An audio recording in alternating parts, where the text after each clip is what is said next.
Assalamualaikum warahmatullahi wabarakatuh. Perkenalkan, saya Fitriah Nabila, Dila Khairunisa, Revayu Kartika, Awang Rashid Syadapa.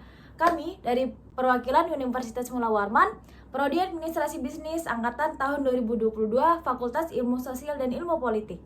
Di sini kami akan menyampaikan musik kami yang berjudul Maraknya Ujaran Kebencian di Kalangan Pengguna Sosial Media. Saya akan membacakan latar belakang yang mempengaruhi munculnya ujaran kebencian itu, adalah seiring berjalannya waktu, teknologi dan internet tidak dapat lagi dipisahkan antara satu sama lain. Hal ini menyebabkan munculnya kolaborasi yang menghasilkan teknologi yang bernama media sosial yang memberikan dampak positif dalam kehidupan sosial manusia. Namun, bersamaan dengan dampak positif, media sosial juga membawa dampak negatif berupa maraknya bermunculan ujaran kebencian di media sosial. Hal ini sangatlah mengkhawatirkan karena media sosial di zaman sekarang ini dapat dikatakan termasuk sebagai kebutuhan primer manusia. Selain itu, dari tahun ke tahun atau bahkan hari demi hari, jumlah ujaran kebencian yang ada di media sosial sama sekali tidak menunjukkan tanda-tanda akan hilang atau teratasi. Salah satu penyebab dari hal tersebut adalah maraknya pengguna media sosial yang ikut-ikutan saja, baik menyebarkan atau membuat unggahan yang sama tapi tanpa mengetahui maksud pesan asli jenis dari sebuah unggahan karena sedang ramai diperbicarakan saja.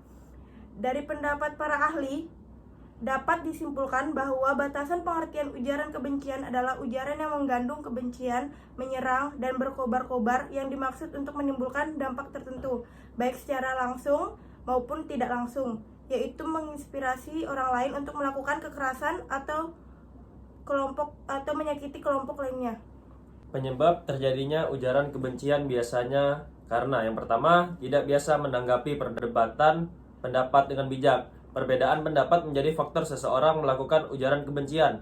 Perbedaan pendapat yang dimaksud adalah dalam menanggapi sesuatu konten yang dibuat oleh seseorang di media sosial, dimulai ketidaksamaan pemikiran oleh segala sesuatu yang disampaikan orang lain, sampai memaksakan pendapat agar diterima oleh khalayak lain agar sama seperti dirinya. Yang kedua yaitu sebagai sarana pengungkapan emosi. Sedangkan di media sosial semua orang bebas mengekspresikan diri mereka, baik hal positif seperti berkarya dengan foto ataupun video, maupun hal negatif seperti pelampiasan perasaan yang tidak bisa dilakukan di dunia nyata. Yang ketiga yaitu tidak menyukai sifat seseorang di media sosial. Biasanya ini terjadi pada publik figur yang membuat konten kontroversial yang menyebabkan pro dan kontra di antara masyarakat. Mereka yang kontra cenderung melakukan ujaran kebencian terhadap mereka yang pro. Ujaran kebencian juga terjadi pada orang-orang yang mendadak viral di media sosial meski tidak memiliki karya ataupun prestasi yang bisa dibanggakan. Selanjutnya yaitu lingkungan pertemanan.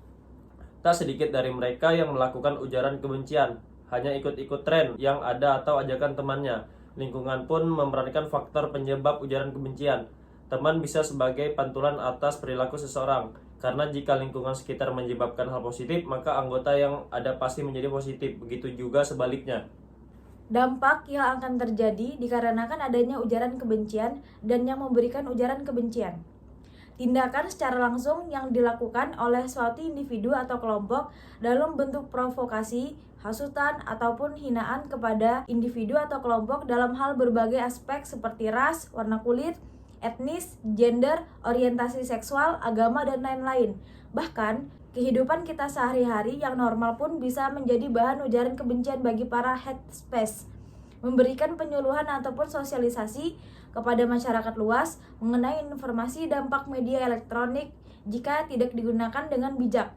Etika menggunakan media sosial dengan memberikan pengetahuan hukum mengenai undang-undang ITE. Jangan sembarangan ngejudge orang dengan pikiran buruk. Kalian kali ini ada pasal yang akan dijerat hukum, yaitu ada Undang-Undang Nomor 11 Tahun 2006 tentang ITE, Undang-Undang Nomor 9 Tahun 2016 tentang perubahan atas Undang-Undang Nomor 11 Tahun 2008 tentang informasi dan transaksi elektronik. Adapun hal terbentuk dapat menyebabkan tekanan sosial, stres, trauma, hingga sampai bunuh diri. Selain itu, kondisi tersebut juga dapat menyebabkan korban merasa takut berada di dalam lingkungan sosial, sehingga korban akan memilih untuk mengisolasikan dirinya, mengumpat di rumah, dan tidak ingin berinteraksi kepada khalayak sosial. Jadi kesimpulan pada tema kali ini adalah ujaran kebencian pada pengguna sosial media ini memberikan dampak yang signifikan terhadap pemikiran dan toleransi antara pengguna sosial media.